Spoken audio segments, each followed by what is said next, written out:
ಹೇ ಶಾರದೆ ದಯ ಪಾಲಿಸು, ಈ ಬಾಳನು ಬೆಳಕಾಗಿಸು. ಹೇ ಶಾರದೆ ದಯ ಪಾಲಿಸು, ಈ ಬಾಳನು ಬೆಳಕಾಗಿಸು. ನಾಳೆಗಳ ದಾರಿಯಲ್ಲಿ ನಂಬಿಕೆಯ ನೆಲೆಯಾಗಿರಿಸು, ಮುನ್ನಡೆಸು. ಕೈ ಹಿಡಿದು ನಾವಾಡೋ ಪದ ಪದದಲ್ಲೂ ಸಂಚರಿಸು. ಹೂವಲ್ಲಿ ಜೇನು ಗುಳಿ ಕಟ್ಟದೇನು, ನೀರಲ್ಲಿ ಮೀನು ಅಡಿ ಮುಟ್ಟದೇನು, ಆ ದೈವದಾಜ್ಞೆನೇ ಎಲ್ಲಾನು. ಹೇ ಶಾರದೆ ದಯ ಪಾಲಿಸು, ಈ ಬಾಳನು ಬೆಳಕಾಗಿಸು.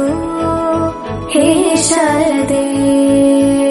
ಅಜ್ಜಿಯ ಮನೆಯಲ್ಲಿ ಪ್ರೀತಿಯಿಂದ ಹಲಸಿನ ಕಡುಬು, ಸೇಮೆಲ್ಲನದು ಶಾವಿಗೆ ಎಲ್ಲವೂ ಮಾಡಿಕೊಟ್ಟರು. ನನ್ನ ರಜಾ ದಿನಗಳು ಮೋಜಿನಿಂದ ತುಂಬಿತ್ತು. ವೆರಿ ಗುಡ್, ಕೂತ್ಕೋ. ಜಗದೀಶ, ನೀನೋದ?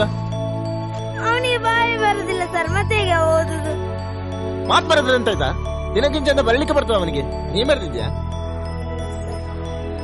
ನೀನ್ ಬರಲಿಲ್ಲ, ನೀನ್ ಅವನಿಗೆ ಮಕ್ಕರ್ ಮಾಡ್ತೀಯಲ್ಲ. ಅವೆಂತ ಬರ್ತೇನೆ, ಓದು. ರಜೆಯಲ್ಲಿ ನನ್ನ ಗೆಳೆಯರಾದ ಸತೀಶ, ಮಮ್ಮುಟ್ಟಿ ನೋಡನೆ ಬಹಳ ಚಂದದಲ್ಲಿ ದಿನಗಳನ್ನು ಕಳೆದೆನು. ಮತ್ತು ಗೆಳೆಯರಾದ ಪ್ರವೀಣನು ಚಿನ್ನಿ ದಾಂಡು ಆಟವನ್ನು ಹೇಳಿಕೊಟ್ಟನು. ಇದು ನನ್ನ ರಜೆ ದಿನಗಳ ವರದಿ. ಈ ಪ್ರವೀಣ 7ನೇ ಕ್ಲಾಸ್ ಅಲ್ವನಾ? ಹೌದು ಸರ್, 3 ವರ್ಷದಿಂದ. ಎಂತ ಅವಸ್ಥೆ ಮಾರೆ ನಮ್ದು. ಮೊದಲ ಕ್ಲಾಸೇ ಹೊರಗೆ ಹಾಕುದಂದ್ರೆ ಇವರಿಗೆ ಮನ್ಸತ್ತು ಉಂಟ. ಹೊರಗೆ ಹಾಕಿದ್ರೇನಾ? ಇಲ್ವಾ? ನಾವೇ ಗಾಳಿ ತೋರೋಣ ಅಂತ ಹೊರಗಡೆ ಬಂದಿದ್ದೀವಿ. ಹೋಗಲ್ಲ.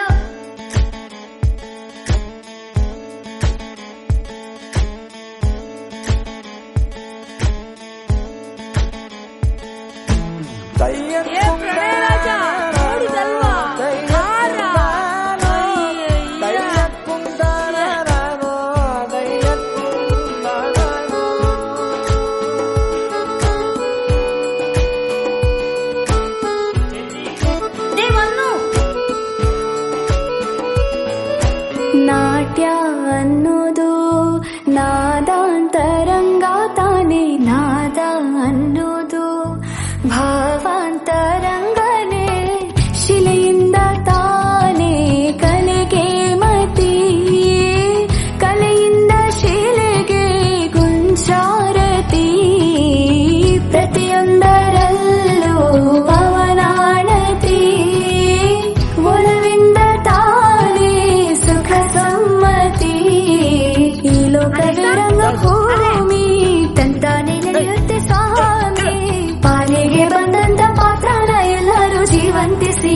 ಹೇ ಶಾರದೆ ದಯ ಪಾಲಿಸು, ಈ ಬಾಳನು ಬೆಳಕಾಗಿಸು.